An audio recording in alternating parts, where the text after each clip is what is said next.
Here, he's a union carpenter by day now, but his life path has included prison cells, church pews, and homeless shelters. Now a local man has written his first book about his experience, so I want to send it right over to Danita in Studio B for more on this incredible story. Danita. Oh, thank you so much, David. Well, Tom Secchi wrote an autobiographical book called Confessions of a Convict under the pen name Everett Scott. Now, aside from his experiences in the prison system, the book also details his faith, his journey with Jesus, and how that relationship helped him regain his power. I'm so glad he's joining me this morning. This is author Tom Secchi, and we're glad you're here to tell us about your life. What made you write the book?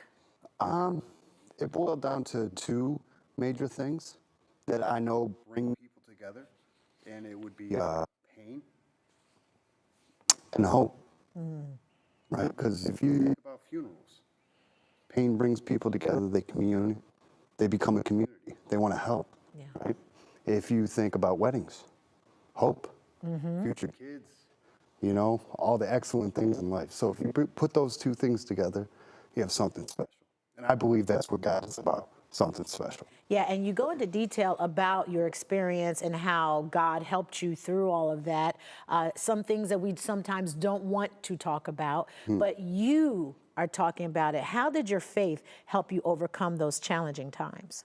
Well, there's a piece of scripture, you know, walk blindly in faith. And I'm paraphrasing, you know, because I want people to read it for themselves, because that's how you're supposed to experience God. It's an internal and a personal place that you go to, you know, in times of fear, times of hardships, or times of, you know, joy. You go to these places, and that's what it explains. So what made you use a pen name instead of your name? Oh, that's for the men in my family, because you would consider nowadays my childhood as being abusive, you know, and I don't really go into too much detail, but it does set a precedent of who you become later on in life, right? You build up walls, and you start to become very hyper aware of energy.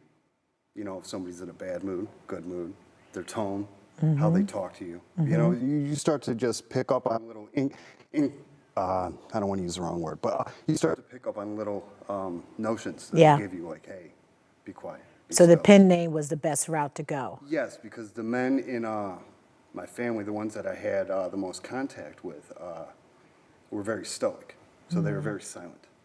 You know, when they said something, they meant it. So they kind of stood tall in whatever, right or wrong. Right. There was a lot of wrong, but right or wrong, they stood in what they believed, and I had to take that into this. Well, you said you want people to pay attention, take note of the cover of your book, and we're going to show a shot of the cover of the book right now. That picture, that title, Confessions of a Convict. Talk to me about this cover. It's for, don't judge a book by its cover, right? Because I know what I look like, right? White, bald-headed, tattooed, I get it, you know, I have a sketchy background, so you take that, but there's something that's going on inside, internally, that you, and a lot of, especially today with media and social media, you take a look at somebody, you judge them, and you move on, right? You're the judge and the jury of who you want to be, you know, who you want around you. And with this, and I talk about in the book, planting flags of rebellion in certain places, certain areas of my life. And this is one of those areas where I planted a seed of hope, a flag of hope, because for some years there, it was a day-to-day struggle, whether I'm going to continue on for my children, or if I was just going to end it and go have that conversation with God. Right. You know, it's a mental health issue type thing, and that was a place, it's a very pivotal place in the book that I planted that seed, and if you look closely, you'll be able to tell. So how hard was it to get published? Is it hard? A lot of people write books. Is it tough to get this one published? Yeah, it was. It was a little bit more difficult than I thought. Okay. You know, I went with, I thought about self-publishing for a while, and I kicked that idea around, and I'm like, I really don't know too much about editing, so I was like, okay, I'm gonna have to hire somebody. So I reached out to some people, and then a friend helped me with the editing part. Okay. And then I ended up just putting it to a panel of readers, that they had to accept it with this publishing company first, so it had to go through a panel of readers before they wanted to make sure if it made sense. Right. And then they sent me a contract a couple days later. Wow. You know, so it was a series of events, and I believe it's God's path for them. Yeah, it was meant to come out. So how people watching right now, how can they get your book?